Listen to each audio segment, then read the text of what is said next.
Kazi ya TANESCO ni kuzalisha, kusafirisha na kusambaza umeme. Sasa katika majukumu haya ni wazi yanahitaji vitendea kazi ikiwemo haya magari. Kwa hiyo kwa niaba ya wananchi wa Bagamoyo napenda nichukue fursa hii kushukuru kwa dhati kwa namna ambavyo shirika la TANESCO limeweza kutupatia haya magari kwa niaba ya serikali, lakini haya yote yanatokana na namna shirika limeimarishwa. Hatua hii kwa kweli sikuwahi kuishuhudia kwamba shirika linanunua magari zaidi ya 100 kwa mpigo na kuyasambaza katika maeneo mbalimbali. Lakini ni kwamba shirika letu la TANESCO sasa limetoka katika kutengeneza hasara, sasa linapata faida. Kwa hiyo ni imani yangu kutokana na faida hiyo ndio ununuzi wa vitendea kazi, na sasa linajiendesha, alipati ruzuku yoyote.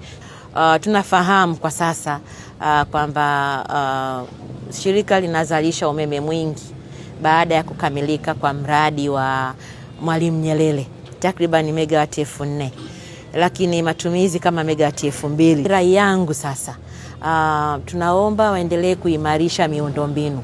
Tunatambua mradi unaoendelea wa gridi imara. Napenda tu kulishukuru TANESCO kwa mpango wa kutaka kujenga njia ya kusafirisha umeme kutoka Chalinze mpaka hapa Bagamoyo na kituo cha kupozea umeme. Naahidi tu kupitia Bunge la Jamhuri ya Muungano wa Tanzania kuisimamia hii Wizara ya Nishati kuhakikisha inatimiza malengo yake, hususan kuelekea uzalishaji wa megawati 8,000, lakini huu mradi wa gridi imara unakamilika ili maeneo mengi waweze kupata umeme wa uhakika.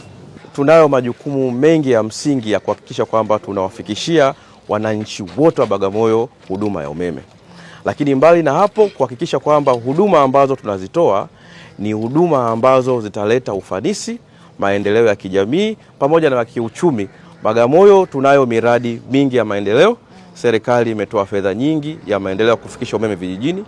Bagamoyo tunao mpango ule mkubwa wa Mission 300 ambao unatutaka kuhakikisha kwamba kila nyumba ya mkazi wa Bagamoyo inafikishiwa umeme.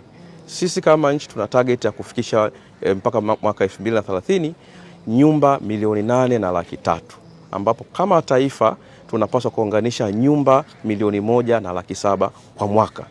Na eneo la Bagamoyo hili tunapaswa kuhakikisha nyumba zote za Bagamoyo zinapata umeme.